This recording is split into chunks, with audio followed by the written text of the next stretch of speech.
warahmatullahi wabarakatuh. Halo everyone, perkenalkan nama saya Yunitia Rasari dengan NIM 2320800039. Video ini saya buat untuk melengkapi tugas ujian tengah semester mata kuliah anatomi. Selamat menonton.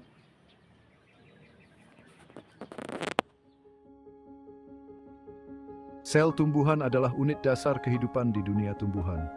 Mereka adalah sel eukariotik, yang berarti mereka memiliki nukleus yang terdefinisi dan organel lain yang terikat membran. Kompartemen kecil ini bekerja bersama secara harmonis untuk menjalankan semua fungsi penting yang memungkinkan tumbuhan untuk bertahan hidup dan berkembang. Dari ujung pohon redwood yang menjulang tinggi hingga kelopak bunga mawar yang lembut, setiap struktur tumbuhan tersusun dari blok bangunan yang luar biasa ini. Salah satu ciri khas sel tumbuhan adalah dinding selnya yang kaku, yang mengelilingi membran sel dan memberikan dukungan struktural. Sebagian besar terdiri dari selulosa. Dinding sel memberi tumbuhan kekakuan khasnya dan memungkinkan mereka menahan tekanan internal. Di dalam dinding sel terdapat sitoplasma, zat seperti gel yang menampung organel sel. Nukleus, yang sering dianggap sebagai pusat kendali sel, berisi materi genetik tumbuhan dalam bentuk DNA. Ia mengatur aktivitas sel termasuk pertumbuhan, perkembangan, dan reproduksi. Organel penting lainnya yang ditemukan dalam sitoplasma termasuk kloroplas, mitokondria, retikulum endoplasma, aparatus Golgi, dan vakuola. Memahami struktur dan fungsi sel tumbuhan sangat penting untuk memahami proses kompleks yang terjadi di dalam tumbuhan. Dari fotosintesis, stream tumbuh-kembangan, setiap organ swan peran penting kipimbing. Di dalam sitoplasma sel tumbuhan, terdapat banyak organel yang bekerja tanpa lelah untuk menopang kehidupan. Setiap organel memiliki struktur dan fungsi yang unik, berkontribusi pada keselarasan sel secara keseluruhan. Kloroplas, mungkin organel tumbuhan yang paling ikonik, bertanggung jawab untuk fotosintesis. Organel berbentuk lensa hijau ini mengandung klorofil, pigmen yang menangkap energi cahaya dari matahari dan mengubahnya menjadi energi kimia dalam bentuk gula. Mitokondria sering disebut sebagai pembangkit tenaga sel, bertanggung jawab untuk respirasi seluler. Proses ini memecah gula untuk melepaskan energi yang digunakan sel untuk berbagai fungsi. Retikulum endoplasma atau disingkat RA adalah jaringan kantong dan tubulus yang saling berhubungan yang memainkan peran penting dalam sintesis protein dan metabolisme lipid. Aparatus Golgi, setumpuk kantong pipih, memproses dan mengemas protein dan lipid, mengarahkan mereka ke tujuan akhir mereka di dalam atau di luar sel. Vakuola, kantong besar berisi cairan, menyimpan air, nutrisi, dan produk limbah. Mereka juga berperan dalam menjaga turgor sel, yang membantu tumbuhan tetap tegak. Upaya terkoordinasi dari organel ini memastikan kelancaran fungsi sel tumbuhan. Dari produksi energi hingga sintesis protein dan pengelolaan limbah, setiap organel memainkan peran penting dalam menjaga keseimbangan sel yang rapuh. Sel-sel tumbuhan bekerja bersama dalam kelompok untuk membentuk jaringan, masing-masing dengan fungsi tertentu. Jaringan-jaringan ini, pada gilirannya, bergabung untuk membentuk organ seperti akar, batang, dan daun yang menjalankan fungsi-fungsi penting tumbuhan. Jaringan meristematik yang ditemukan di ujung akar dan tunas bertanggung jawab untuk pertumbuhan tumbuhan. Sel-sel dalam jaringan ini membelah dengan cepat, menambahkan sel-sel baru ke tubuh tumbuhan. Jaringan epidermis membentuk lapisan terluar tumbuhan, memberikan perlindungan dari lingkungan. Jaringan ini sering mengeluarkan kutikula lilin yang membantu mencegah kehilangan air. Jaringan parenkim, jenis jaringan tumbuhan yang paling melimpah, terlibat dalam fotosintesis, penyimpanan, dan penyembuhan luka. Jaringan kolenkim memberikan dukungan fleksibel untuk menumbuhkan bagian tumbuhan, sedangkan jaringan sklerenkim memberikan dukungan yang kaku untuk bagian tumbuhan yang matang. Jaringan ini, yang tersusun dari sel-sel mati dengan dinding sel yang tebal, memberi tumbuhan kekuatan dan kekakuan.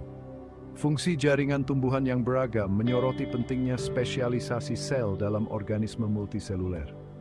Dengan bekerja bersama, jaringan khusus ini memungkinkan tumbuhan untuk berkembang di berbagai lingkungan. Bagian 4, pembangkit tenaga, kloroplas, dan fotosintesis. Kloroplas, plastida hijau yang ditemukan dalam sel tumbuhan, adalah tempat terjadinya fotosintesis, proses di mana tumbuhan mengubah energi cahaya menjadi energi kimia. Proses luar biasa ini adalah dasar kehidupan di bumi karena menyediakan energi dan molekul organik yang menopang sebagian besar ekosistem. Di dalam kloroplas, pigmen klorofil tertanam dalam membran tilakoid, membentuk tumpukan yang disebut grana. Membran ini menyediakan area permukaan yang luas untuk menangkap energi cahaya. Stroma, ruang berisi cairan yang mengelilingi grana, mengandung enzim yang mengkatalisis reaksi fotosintesis. Selama fotosintesis, tumbuhan menggunakan energi cahaya untuk memecah molekul air, melepaskan oksigen sebagai produk sampingan. Energi dari proses ini digunakan untuk mengubah karbon dioksida dari atmosfer menjadi glukosa, gula sederhana yang berfungsi sebagai sumber energi dan blok bangunan untuk molekul organik lainnya. Fotosintesis tidak hanya menyediakan energi untuk tumbuhan, tetapi juga melepaskan oksigen ke atmosfer, yang penting untuk kelangsungan hidup sebagian besar organisme hidup. Proses vital ini menyoroti keterkaitan kehidupan di bumi dan peran penting yang dimainkan tumbuhan dalam menjaga keseimbangan planet kita. Bagian 5, penyimpanan dan dukungan, memastikan kelangsungan hidup tumbuhan. Selain perannya dalam fotosintesis, sel tumbuhan memainkan peran penting dalam penyimpanan dan dukungan struktural. Vakuola, kantong besar berisi cairan yang ditemukan di dalam sel tumbuhan, berfungsi sebagai kompartemen penyimpanan untuk air, nutrisi, dan produk limbah. Vakuola sentral, yang dapat menempati hingga 90% dari volume sel, membantu menjaga tekanan turgor yang membuat sel tumbuhan tetap kaku dan mendukung struktur tumbuhan secara keseluruhan. Tekanan ini penting untuk mempertahankan bentuk sel tumbuhan dan untuk memberikan dukungan pada bagian tumbuhan yang tidak berkayu, seperti daun dan batang. Dinding sel, yang sebagian besar terdiri dari selulosa, memberikan dukungan struktural dan perlindungan pada sel tumbuhan. Struktur dinding sel yang kaku memungkinkan tumbuhan untuk menahan tekanan internal dan mempertahankan bentuknya, bahkan dalam kondisi lingkungan yang menantang. Kemampuan untuk menyimpan zat-zat penting dan menjaga integritas struktural sangat penting untuk kelangsungan hidup tumbuhan.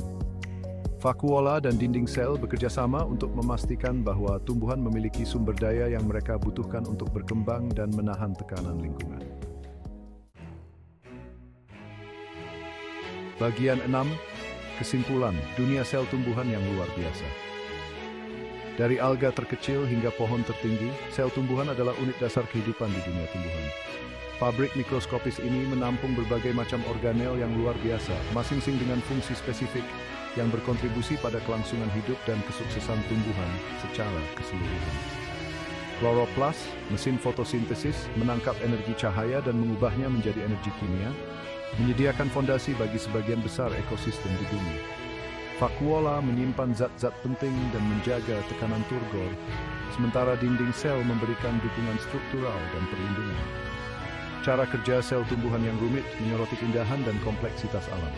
Memahami struktur dan fungsi sel-sel luar biasa ini sangat penting untuk menghargai peran penting yang dimainkan tumbuhan dalam kehidupan kita dan untuk mengembangkan solusi berkelanjutan untuk tantangan global. Selanjutnya, Kalau kalian lagi belajar biologi, pasti pernah dengar tentang jaringan tumbuhan kan? Nah, kali ini kita akan bahas tentang jaringan embrionik, atau disebut juga meristem. Jaringan ini ibaratnya pusat pertumbuhan tanaman. Sel-selnya terus membelah dan berubah bentuk untuk menghasilkan jaringan dan organ baru. Bayangkan seperti pabrik yang terus berproduksi. Ciri-ciri jaringan meristem apa aja? Sel-selnya selalu membelah, masih muda dan lentur dengan dinding sel tipis, punya inti sel besar dan vakuolanya kecil atau bahkan nggak ada. Terus, meristem ini punya beberapa jenis nih. Meristem apikal, ada di ujung-ujung tanaman, bikin tanaman tumbuh memanjang. Meristem interkalar, ada di batang dan daun, menghasilkan jaringan baru. Meristem lateral, bikin tanaman makin tebal. Sekarang kita bahas tentang jaringan dewasa. Jaringan ini udah nggak membelah lagi, tapi punya fungsi khusus. Sel-selnya lebih besar, dinding selnya lebih tebal, dan setiap jenis punya tugas masing-masing, ibaratnya sistem pendukung tanaman. Jenis-jenis jaringan dewasa ini antara lain, epidermis, berfungsi untuk perlindungan, parenkim, berfungsi untuk penyimpanan dan penyembuhan, kolenkim dan sklerenkim, berfungsi untuk menopang tanaman, xilem dan phloem, berfungsi untuk transportasi air dan makanan. Kesimpulannya, jaringan embrionik ini yang memulai pertumbuhan, sedangkan jaringan dan biroin demanding untuk hidup dan sehat. Naskangej peerless crossing buit. Kalau Nah teman-teman, jadi semoga video yang saya tampilkan bisa bermanfaat untuk kita semua. Mungkin itu saja dari saya. Bila ada kata yang salah, saya mohon maaf. Kepada Allah saya mohon ampun. Wabillahi taufiq wal hidayah. Assalamualaikum warahmatullahi wabarakatuh. See you next time.